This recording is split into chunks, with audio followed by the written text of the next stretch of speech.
Ku izina ry'Imana Data na Mwana na Roho Mutagatifu, amena. Gira amahoro ya Kristo umuvandimwe. Nk'abagenzi bagana mu ijuru, turacyakomeza rwa rugendo twatangiye, turukomeje twishimye, turukomeje tunezerewe nubwo tubabaye mu isi y'uyu munsi, aho tugaragara nk'abanyabibazo, aho abandi baseka twe tukaba turi kurira kubera yuko dutegereje umunezero wacu mu gihe kizaza, ariko kandi turukora twishimye kuko dufite ibanga. Aleluya, amina. Iryo banga rero dukomeyeho niryo ryandaje ishinga, nkavuga ngo reka nkubwire ibyo mu ijuru. Nkubwire ibyo mu ijuru rero ngamije kugukundisha ijuru. Aleluya. Hari umuntu uherutse kumbaza atese ati Yezu ko muganira wumva ntekerezaho iki? Ndamubwira nti rero Yezu Kristo aragukunda. Iryo niryo jambo yambwiye ngo mbwira abantu bose. Kubw'ibyo ahubwo ndagira ngo nagusobanurire izi audio nsohora cyangwa ntegura zihagaze zite, zitandukaniye he n'izindi ugenda wenda uvana hirya no hino. Reka ngusobanurire kugira ngo wenda nawe ubyumve. Ibi ngibi rero mbikubwira ngira ngo nkomeze urugendo rwawe, mbese nkomeze intege zawe, za zindi nkeya zitaza kuva noneho ziba nke cyane, ahubwo uko zaba ari nke kose hagira akantu kiyongeraho. Yezu antora, narabivuze kenshi, uretse ko hari n'abantu wenda bakimbaza icyo kibazo bakavuga batari ko se buriya kutubwira ngo Yezu yakubwiye, Yezu muvugana mute? Ukumva mbese muri make ari nk'umuntu utazi aho iyo nkuru yatangiriye. Kubera rero ko nabitanze mu buhamya, ntabwo byanyorohera kongera kubisubiramo, ahubwo nibyo mpamvu njya avuga nti umuntu ufite inyigisho ajya aha mugenzi we, ariko agerageze no kumwapudetinga kugira ngo uwo muntu abashe mbese kumugeza aho twari tugeze, kugira ngo uwo muntu abashe gukurikira neza. Nibyo koko Yezu yarambonekeye, namubonye mu buryo bunyuranye, yewe nakubwiye uburyo bunyuranye Yezu avugiramo, haba kumureba n'amaso, haba mu nzozi, haba mu biganiro tugirana. Yewe ni Yezu, ni Yezu, kuko ijambo rye riravuga ngo nunkunda nanjye nzagukunda, njye na Data tuzi wawe, tubane nawe tuhatura ubutahatirimuka. Haleluya. Guturana n'Imana rero ntabwo wavuga ngo ubuse ngo Imana ivuga gute. Waba uturanye n'umuntu, tuvuge abaturanyi, waba uturanye n'umuntu ukayoberwa uko avuga? Ese waba uturanye n'umuntu ukayoberwa igihe ari mu rugo? Noneho reka nkwereke, nta nubwo yaje gutura ngo abe umuturanyi wawe, ahubwo akaza ngo unkunda nanjye nzamukunda, nture mu mutima we. Iyo uturanye rero na Yezu mu mutima, ni ukuvuga ngo isaha yose, umunota wose, si wowe ni Yezu muri wowe. Haleluya. Kubw'ibyo rero hari ibibazo abantu tutagombye kujya twibaza cyane. Ese guturana na Yezu bisaba iki? Nta kindi ni umutima umukunda gusa. Njyewe njya mbwira abantu ntabwo ari uko ntari umunyabyaha, oya, gusa nyine kubera kugendana na Yezu hari urwego uvaho n'urwugeraho. Urwego rwo gucumura ubigambiriye rurahagarara, ahubwo wenda ukajya kuri bya byaha bijyanye n'intege nke. Si ukwirata, si ukwibona, ahubwo ndagira ngo nkubwire ngo izi nyigisho duhabwa buri munsi zigomba kugira aho zituvana n'aho zitujyana. Yezu rero nawe yaravuze ngo unkunda, aleluya, nicyo cyonyine, unkunda nanjye nzamukunda. Ni umutima umuhaye, umutima uhaye Yezu rero, nawe wirinda kuwumwambura ngo ugarure uwugire uwawe, ngo ugengwe na za kamere. Njyewe Yezu ndagenda nkamujya imbere nkamubwira nti njukondi. Hari indirimbo narayibaririmbiye, reka twongere tunayisubiremo kugira ngo twumve Yezu tumugeraho gute. Iyo ndirimbo rero umuhanzi waririmbye yaravuze ngo Mana yanjye njukondi. Haleluya. Njukondi, niba wari uyizi muvandi, kandi twarayiririmbye ubushize, wowe wayiririmbiwe ongera uyiririmbe. Niba utayibuka tega amatwi nyikuririmbire. Nawe waje twarayiririmbye, reka nawe nyikuririmbire.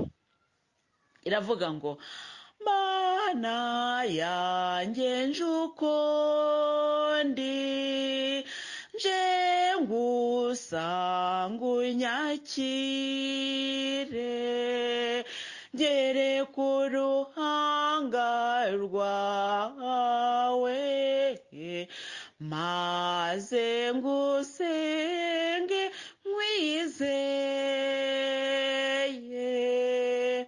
Iyo niyo nyakirizo ivuga ngo nyereka uruhanga rwawe Mana nje ukundi. Ukundi ni ukuvuga ngo iki? Mfite ibyondo mu ntoki. Urabona umwana mutoya iyo abonye mama we, umwana tuvuge wamusohoye, uretse abana nyine bacu b'abasirimu bo muri iyi migi wenda batajya mu cyondo, ariko reba wa mwana wo mu cyaro, umwana yagiye aranyara, reka tubigenze gutyo tubivuga uko biri, kuko njyewe icyo kigeranyo kirushaho kunyereka Imana. Aragenda aranyara, amaze kunyara atoba inkari ze muri cya gitaka, cyangwa se ageze amahirwe ageze ahantu hari utuzi, uzi ko abana babikora, nuko akajya atoba twa twondo twa tuzi, nuko akisiga ahantu hose. Ariko yakumva mama waje cyangwa papa je agahita agenda uko ari. Haleluya, haleluya. Nibyo nje ukundi, nuko nje mfite ibyondo mu ntoki. Haleluya, haleluya. Nje mfite ibyondo mu ntoki, nje mfite ibisogororo wenda narindi gukina, kuko umwana kubera ko ni igitambambuga nta kintu azi, ibyo abonye byose arafata. Noneho rero yabona uwakunda, haleluya, akaza uko ari. Ibyo birakureba wowe ugiye kumwakira. Nutamenya ngo uririnda gutya arabigusiga, waba wambaye umwenda w'umweru, waba wambaye, ibyo ntibimureba kuko ntabyo azi. Natwe rero iyo tujya kwa Yezu tugenda uko turi. Ntabwo ngenda natunganye, ntabwo numva Yezu aje ngo njye gukaraba ngo mbone kumugeraho, ahubwo njyewe nje uko ndi. Haleluya. Nicyo ngicyo uwo muririmbyi yavuze, nje uko ndi. Nje ngusanga unyakire, nje uko ndi. Nje ndi umunyabyaha, nje ndi umunyantege nkeya, nje narakoze bya byaha. Birondora ibyawe byose, birondora ubirambuka imbere yazo, nje uko ndi, nuko nguko nje. Ntabwo njya kubanza kukwihisha nka cya gihe Adamu na Eva bumvise Imana ije bakajya kwihisha ko ari bakoze icyaha. Icyo gihe bari bamaze guca akenge, bamaze kumenya ko ari babi. Ariko igitambambuga kubera ko nta bwenge, we azi uko ari. Ese mujya mumenya itandukaniro ry'ibyo bintu, ububi bw'abo bantu? Ububi bwa Adamu na Eva nuko bo bamenye ubwenge, barahumutse. Naho ubwa wa mwana ntacyo azi, arahumye. Nawe rero nujya kwa Yezu ugiye ukuri, kandi wibuke ko Yezu yavuze ngo ubwami bw'Imana ngo nubwo abafite imitima imeze nk'iy'abana, ba bantu badakerebutse, nicyo bivuga. Nawe numara kumenya kuri mu bubi, uzamenye ngo ubwo ngubwo wabaye nka Adamu na Eva. Ariko ujya kwa Yezu, haleluya, genda ukuri, haleluya, nuko ugenda umusanga arakwakira. Izi nyigisho rero nibyo narimereyeho nkubwira. Nyagasani azima yarambwiye ati ndagutuma ku bwoko bwanjye. Izi audio zitandukanye na za zindi usanzwe wumva. Zitandukaniye hehe? Nuko wenda uburyo bwo kuvuga butandukanye. Nongere nkwisegureho muvandimwe, wenda ujye ugira gutya nkabona unyohereje audio ziturutse wenda nko ku bandi bavuga butumwa, nukuri sinjya nzumva. Kugira ngo ntace intege n'umuntu wajyaga zinyoherereza, ahubwo mubwire ni ntuzongere kuzinyoherereza, kuko njyewe Yeza ntora hari amabwiriza yampaye, kandi mu mabwiriza yampaye harimo ayo kutabangura amatwi ngo njye kumviriza iby'abandi, hari nayo kutagendera ku byiyumviro byanjye me santima, ahubwo ngakurikira icyo we azambwira. Kuko yarambwiye ngo nzakwiyigishiriza, haleluya, nzakwibwirira, nzakwitumira. Kubw'ibyo rero ndagira ngo nkubwire ngo ubutumwa ntwaye ntabwo ari ubwa Yezu buciye ku wundi muntu, niwe direct araza akanyibwirira, akambwira ati mbwirira uyu muntu iki n'iki. Kubw'ibyo nongere nkubwire ngo si kenshi njyewe umumararungu Marie Louise mba mpagaze muri njyewe, kuko niba narakunze Yezu si njyewe ukiriho, ahubwo ni Yezu muri njye. Ni ijambo ry'Imana mvuga. Wa Yezu muri njye rero niwe wakira ibibazo byawe, ni nawe ugusubiza muri njye. Ijwi ni njye, ariko ibyiyumvira ibitekerezo ni Yezu. Bitabaye ibyo nakabaye ndi kukubwira iby'ibyaha cyangwa intege nkeya mfite, ariko ndi kukubwira ibikuvana mu cyaha n'ibikuvana mu ntege nkeya, ahubwo turi abagenzi bagana mu ijuru. Sijya uriho, ni Yezu muri njye. Yezu rero kugira ngo aza gusanga biterwa nuko nawe uba wamuramburiye umutima ukemera kugenda uko uri. ntushake kumuhishahisha ahubwo ukamubwiza ukuri. Izi nyigisho rero Yezu Kristo ampamagara ntuma, nongere nse n'ubisubiramo kuko ari wenda bamwe baba batarabyumvise. Ampamagara ntuma yarambwiye ngo ndashaka kugutuma ku bana banjye. Bande? Abagenzi bagana mu ijuru. Ariko cyane cyane ibyo bintu njya mbyongera kuko niko nawe yabyongere, ariko ku buryo bw'umwihariko abakristo gatolika. Nanakubwiye ukuntu narwanye intambara abantu bashaka kumbwira ngo mve mu gatolika kubera yuko bambwiraga bati izi mpano zizagorwa, uzabaho uhora mu bibazo uhangayitse ko mu gatolika ntibazigera bakumva. Narabikubwiye muvandimwe, nanjye ukuntu nasenze Yezu nkamubwira ngo sinshaka kuva mu gatolika ahubwo ndashaka gukoreramo ubutumwa. Arambwira Yezu ngo aho mu gatolika naho hari abana ba Aburahamu, kandi nabo bagomba kumenya iby'ubwami bw'ijuru. Barabwirwa, si ukuvuga ko Yezu abimbwira yapingaga abapadiri n'abandi bigisha, oya, ariko nubwo twigishwa ntitwumva. Izi nyigisho rero zaje mu buryo navuga ngo bwa Roho Mutagatifu, hari ikintu kinini zihindura. Kuko ahantu hose nagiye njya kwigisha abantu baratangara bakavuga ngo mbese no mu gatolika haba impano nk'izi. Bivuga iki? Abantu bari baramenyereye ko ibyo bintu byo mu gatolika nta bihaba, kandi uretse nabo barebera hanze, natwe ubwacu mu gatolika ntitubyemera. Ntitubyemera gute? Iyo umuntu avuze ati Yezu yambwiye ngo ubwo ngo utangiye kuzanisha bya bindi by'abarokore, ibyo narabikubwiye, ariko Yezu arambwira ati aha niho nshaka kukorera, kuko izo ngabire zigomba gukora ahangaha. Ndicara mpakorera umurimo w'Imana. Birangoye byo, ntago biba binyoroheye, ariko nta nicyo bintwaye. Ntacyo bintwaye kubera rya jambo ry'Imana twumvise mu minsi ishize rivuga ngo murahirwa niba batoteza bakabatuka ku buryo bwose, bakabaca ari jye babahora. Ibyo twabiganiriyeho muvandimwe, ndumva ubyibuka. Ntabwo rero bimbabaza cyangwa ngo bingore kubyakira, kuko na Yezu yaravuze ngo isi ni ibanga, ntimuzacike intege kuko njye yanyanze mbere yanyu. Ntabwo isi izigera ibakunda kuko mwankunze, kandi nanjye impamvu isi itankunze nuko naje ndi urumuri ruje kumurikira mu mwijima, kandi umwijima ntukunda urumuri kubera yuko urumuri rushyira ahagaragara ibyo mu mwijima. Kubw'ibyo rero bana banjye ntibazabakunda. Ayo ni amagambo ari muri Bibiliya kandi turayazi. Mwongera kugukangurira muvandimwe gusoma ijambo ry'Imana nk'ayo magambo ko tugenda tuyaganira, ujye wumva koko ko ari amagambo ari muri Bibiliya.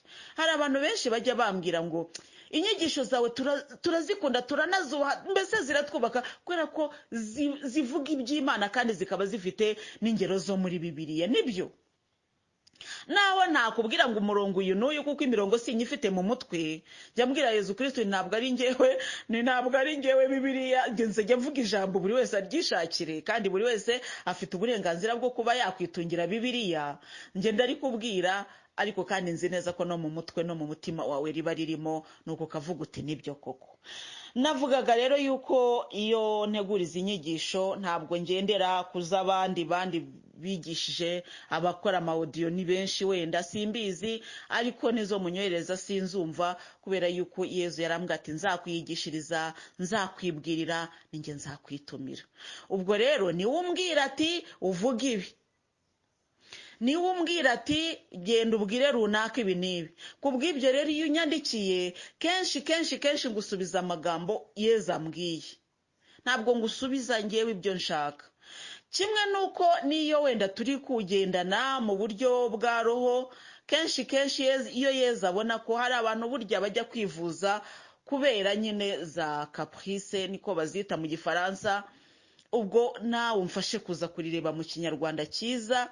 Caprice mbese ubwo navuga ko ari nk'ibyiyumviro by'umuntu ku giti cye.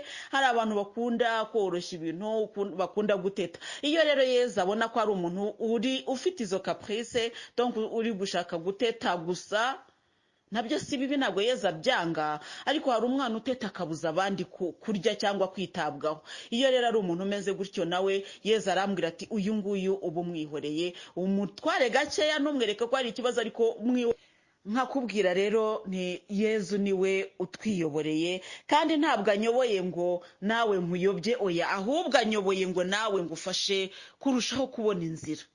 Kandi numara kubona inzira umusange, si ngombwa ko wenda uza guhindukira ngo umenye. Hari abantu wenda bumva inyigisho akavuga ngo ariko ngo ndashaka guhura nawe ngo nkanakumenya, nkakubwira n'icy'ingenzi si ukumenya. Nundeba uzasanga ndi umuntu usanzwe. Hari n'abavandimwe ndabajya bambwira bati buse twakumenya dute, nkaboherereza n'amafoto abo mfitiye nimero kuri WhatsApp, nushaka kujya umbwira ngo nyoherereze ifoto yawe nzajya nyikoherereza. Ariko uzasanga ndi umuntu kimwe nawe, kimwe n'abandi bose bategereje gutabarwa. Haleluya. Muvandimwe rero, ikintu nakubwiraga ni izi nyigisho Nyagasani atanga anyuzeho, ese zitandukaniye hehe n'izindi tujya twumva? Izi nyigisho bwa mbere na mbere ndagira ngo nkubwire ko nta filozofi, nta teolojiya nize, ndi umuntu kimwe nawe. Ntabwo nize amashuri ahambaye, ndi umuntu kimwe nawe. Ariko Nyagasani Yezu yarambwiye ngo nkwegere nkubwire iby'abagana mu ijuru. Kandi impamvu mbivuga gutyo nuko n'ijambo ry'Imana mu byakozwe n'intumwa ribivuga ko mu by'ukuri aba bantu bakoreye Yezu ntabwo bize amashuri menshi. Ibyo bahawe, Roho Mutagatifu bamuhawe ari abantu baciriritse, ari abantu bameze kwa kundi. Ubwo rero ndagira ngo nkubwire muvandimwe, ntuzategereze kuzumva ikintu cyitwa teolojiya cyangwa filozofiya muri izi nyigisho, cyane cyane ko Yezu buriya ni ukuri ndakubwiza ukuri muvandimwe, ushobora kubyemera cyangwa ntubyemere, ariko ndakubwira uko yambwiye. Yarambwiye ngo biriya ni ubumenyi bw'isi, kandi ubumenyi bw'isi ntabwo ari bwo agenderaho. Iby'ubumenyi bw'isi si byo Yezu agenderaho. Yezu aguha ubumenyi bw'iby'ijuru. Ubu bumenyi bw'isi rero Nyagasani Yezu ntaburwanya, ariko kandi buramurwanya bwo.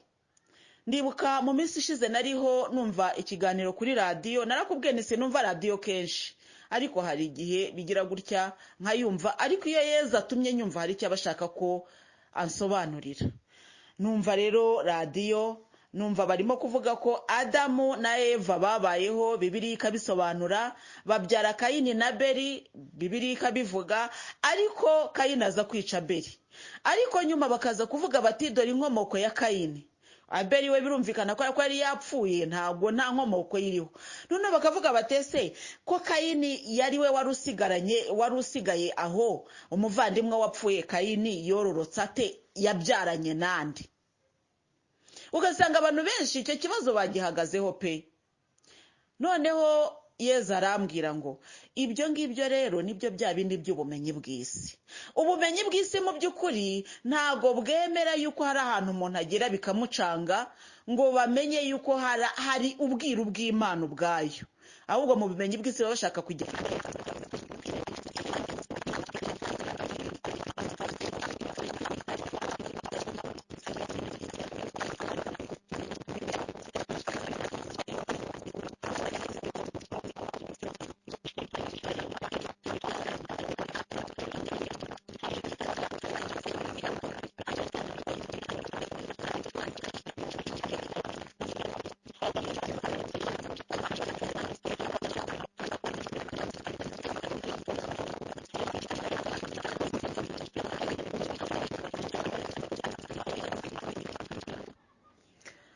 muvandimwe. Kristo Yezu akuzwe.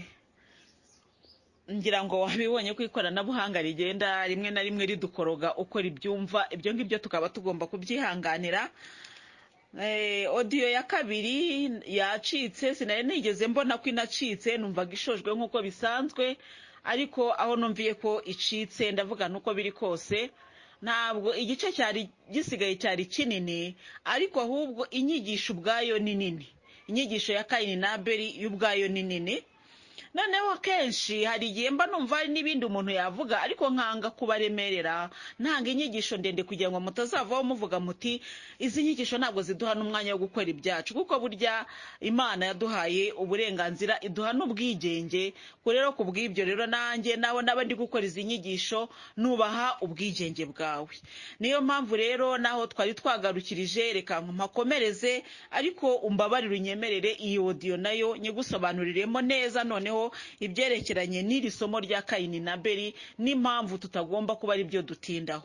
Nuko rero twavugaga ku bumenyi bw'isi, siyanse ivuga ko mbese igerageza gusobanura ikintu ku kintu, kuko muri siyanse byemerwa ko ikintu cyose cyakagombye kuba gifite inkomoko.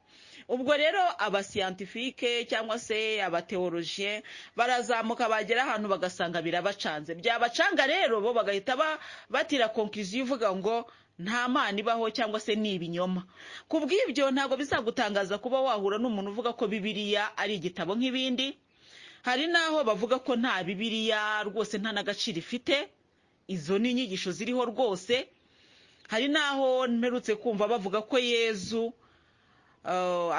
mbese hari undi mugabo, ntabwo nafashe izina rye neza, nabibonaga kuri televiziyo bavuga nyine mu mateka, bavuga ko Yezu atabayeho, ubwo bamugeranya n'uwo mugabo ntibuka izina rye, ariko banza ari umuhinde. Bivuga ngo rero hari abantu baba batabyemera, ibi ngibi twemera habara batabyemera, ariko hari n'ababyemera noneho bakagushwa n'izi nyigisho zigendanye n'ubumenyi. Ni nazo Yezu yavugaga, aravuga ati rero ibyo ngibyo kuba wamenya ngo Kayini yabyaranye nande ntabwo ari cyo cy'ingenzi kugira ngo umenye gukiza roho yawe ni gute. Ese ko wenda tuvuge utabizi uko Kayini yororotse, ko utabimenye, ariko se mu by'ukuri ababimenye cyangwa se abatarabimenye nibyo byabahaye ubugingo bw'iteka? Oya, ubugingo bw'iteka ni Yezu butanga. Yezu niwe nzira, ukuri n'ubugingo. Reba kuri Yezu, ibindi byose uzagenda ubisobanukirwa uhereye kuri Yezu. Kandi icy'ingenzi ni ubugingo bwawe.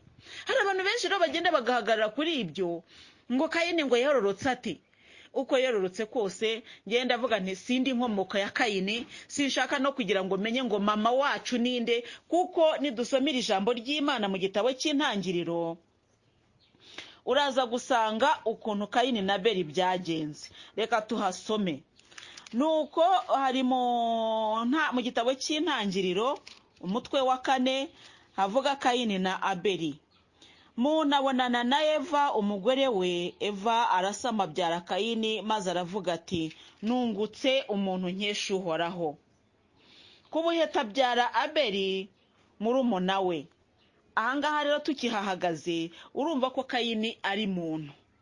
Abeli rero tugiye kumuvuga murumuna we. Abeli aba umushumba w'amatungo, naho Kayini aba umuhinzi w'ubutaka. Igihe kirahita Kayini ashyira Uhoraho amaturo avuye mu myaka y'imirima ye.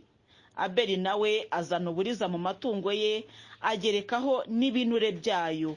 Uhoraho ashima Abeli n'amaturo ye, ariko ntiyashima Kayini n'amaturo ye. Tuhagaze aha rero turaza gusanga impamvu Kayini atashimwe, ntabwo yatanze ituro rivuye ku mutima urekura. Ni ukuvuga Kayini hano agereranywa n'umuntu utangana ikintu cyo kwigungumiraho, ikintu cyo kwirebaho, naho Abeli akagereranywa n'umuntu utanze agatanga ituro akagerekaho, haleluya, agerekaho n'ibinure byayo. Naho Kayini we yatanze ituro gusa. Bose bakoze ibyemewe, ariko kandi babikora mu mitima inyuranye. Tuhagaze aha ngaha turasanga Kayini ari umutima kurusha uko abaye ituro. Duhagaze aha turasanga Abeli ari ituro kurusha umutima kurusha uko abaye ituro. Kayini biramurakaza cyane, maze mu maso he harahinduka, yubika umutwe. Ubwo iryo ni ishyari riba mu bantu, umwe yaba yatanze ituro neza undi akaritanga nabo ugasanga ubwabyo bibabyariyemo amakimbirane. Uhoraho abaza Kayini ati urakajwe n'iki, kandi n'iki cyatumye uhinduka utyo mu maso? Urabyumva muvandi? Kayini yari amaze kurakara, arakariye umuvandimwe, kandi nyamara bari batuye n'ibintu bitari bimwe rwose. Umwe yari umuhinzi, undi ari umworozi. Urumva Kayini ntiyagombaga kurakarira murumuna we kuko yari atuye ibyo mu bushobozi bwe. Urumva rero ahubwo icyo Kayini yagombaga gukora tukiri aha, Kayini yagombaga kwigira kuri Abeli nawe ubutakazatura ituro ryiza, aho kurakarira Abeli ahubwo yari kumwigiraho. Ni nacyo rero ijambo ry'Imana ritubwira mu by'ukuri. Nugenza neza ntuzubura umutwe se? Ubwo nuhoraho ubaza Kayini. Naho nutagenza neza itonde, kuko icyaha kibunze ku irebe ry'umuryango wawe ngo kigusumire, ariko wowe ugomba kukirusha amaboko. Aleluya. Niba rero utewe ishyari n'icyo mugenzi wawe akoze, akaga kakuriho. Nicyo uhoraho yabwiye Kayini. Urumva Kayini ntabwo ari kuba ari umwanzi w'uhoraho ngo uhoraho aze kumuganiriza namuburire. Yamuburiye kubera ko nawe yari akiri mu baburirwa n'uhoraho. Kayini yagombaga gukora iki hano? Yagombaga kwisubiraho. Kayini abwira murumuna we Abeli ati, tujyane mu murima. Nuko igihe bari mu murima, Kayini asimbukira murumuna we Abeli maze aramwica.